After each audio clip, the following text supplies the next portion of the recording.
மக்களே வணக்கம். Welcome to சாரால் ஜேக்கப் எஸ்டேட் லைஃப். இன்றைக்கி நம்ம என்ன பார்க்க போகிறோன்னா, நம்ம தேயிலை தோட்டத்தில் எப்படி வேலைக்கு வராங்கன்றதை பார்க்கலாம். காலையில் 7 மணிக்கு வேலைக்கு வருவாங்க. எல்லாரும் ஒரு இடத்துல ஒன்று சேர்ந்து அங்கேருந்து மலைக்கு போவாங்க. வந்துட்டுருக்குறாங்க பாருங்கள். லேடிஸ் எல்லாரும் ஒன்று சேர்ந்து வருவாங்க. அதுக்கப்புறம் ஒரு இடத்துல நின்று மலைக்குள்ளே போகிறதுக்கு முன்னாடி அவங்கள ரெடி பண்ணிப்பாங்க. அதாவது அவங்க கொஞ்சம் சில பாதுகாப்பான விஷயம்லாம் செஞ்சுட்டு மலைக்குள்ளே போவாங்க. பாருங்கள், இன்றைக்கி அதுதான் நம்ம பார்க்க போகிறோம். நிறைய பேர் இதெல்லாம் பார்த்துருக்க வாய்ப்பு இருக்காது, அதனால் உங்களுக்காக தான் இதெல்லாம் எடுத்து போட்டுட்ருக்குறோம்.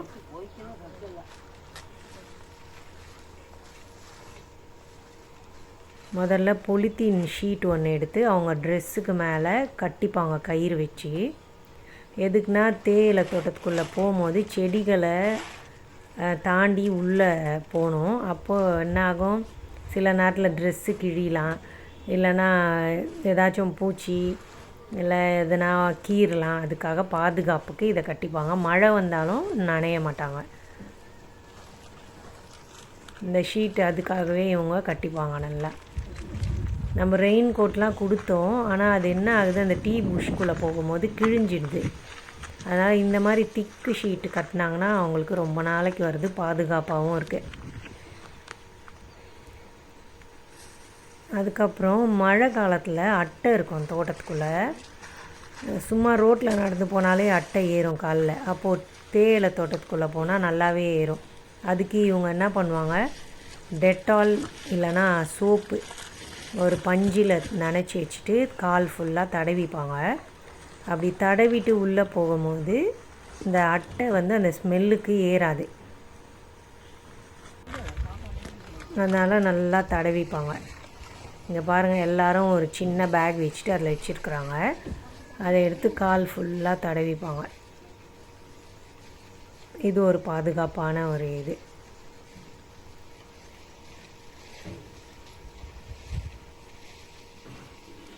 இப்படி தான் டெய்லி தேயிலை பறிக்கும் போது போவாங்க. அதே மாதிரி தேயிலை பறிக்க ஆரம்பிக்கிறதுக்கு முன்னாடி ட்ரெடிஷ்னலாக அவங்க ஒரு சவுண்டு ஒன்று கொடுப்பாங்க. அது எப்படின்னு பாருங்கள். அதை சொல்லிட்டு தான் பறிக்க ஆரம்பிப்பாங்க. ஒருத்தருக்கு ஒரு நரை.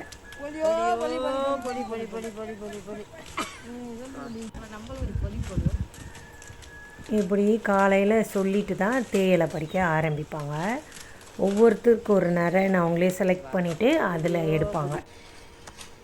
இப்போது டீ லீவ்ஸ் எப்படி முதல்ல கண்டுபிடிச்சாங்க, யார் கண்டுபிடிச்சான்ற ஸ்டோரியை உங்களுக்கு சொல்கிறேன்.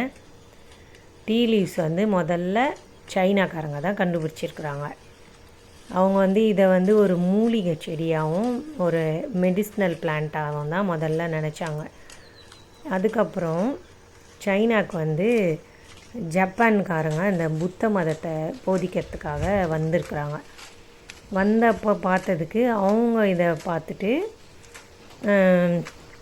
கிமு 800 இந்த டீ லீவ்ஸை ஜப்பானுக்கு எடுத்துகிட்டு போயிருக்கிறாங்க. ஜப்பானுக்கு பரவிச்சு அப்படியே சைனாலேருந்து. ஜப்பான்லேருந்து அந்த டச்சுக்காரங்க இருக்கிறாங்களே, அவங்க வழியாக இங்கிலாண்டுக்கு, ஃப்ரான்ஸுக்கு, இந்த மாதிரி யூரோப்பியன் கண்ட்ரீஸ்க்கு டீ லீவ்ஸு இன்ட்ரடியூஸ் பண்ணாங்க.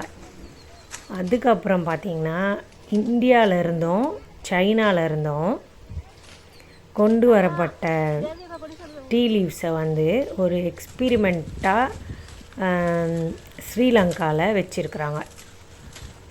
அதுக்கப்புறம் சவுத் ஏஷியா, ஆஃப்ரிக்காவுக்கு இது பரவி இருக்குது. அப்படி தான் இந்த டீ இலை எப்படி வந்துச்சுன்ற ஹிஸ்ட்ரி இருக்குது. இப்போ இது பாருங்கள், பன்னி தோண்டி வச்சுருக்குது. மழை காலத்தில் நிறைய பன்னி வரும். அது இப்படி தான் பள்ளமாக தோண்டி வைக்கும்.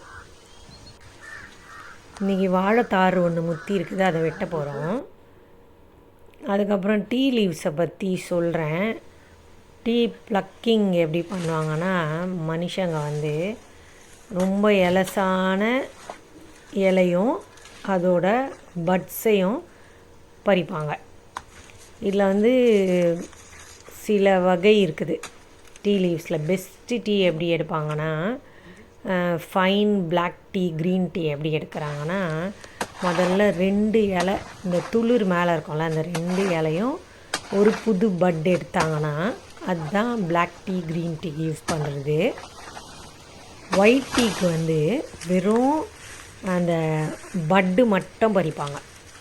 அப்படி தான் இந்த டீ லீவ்ஸ் வந்து எடுக்கிறாங்க. இப்போ பாருங்கள், நல்லா வாழைத்தாறு கிடச்சிருக்குது. அதை வெட்டி எடுத்தாச்சு. மழை இல்லை பாருங்கள் எஸ்டேட்டில். இப்போ இனிமேல் குளிர்காலம் ஆரம்பிக்கும். இங்கே இதோடு நம்ம நிறைய வாழைத்தாறு எடுத்துட்டோம். அதுக்கப்புறம் பாருங்கள், மிளகாய் தோட்டம் ட்ராகன் சில்லிக்கு ரெடி பண்ணிகிட்ருக்குறாங்க.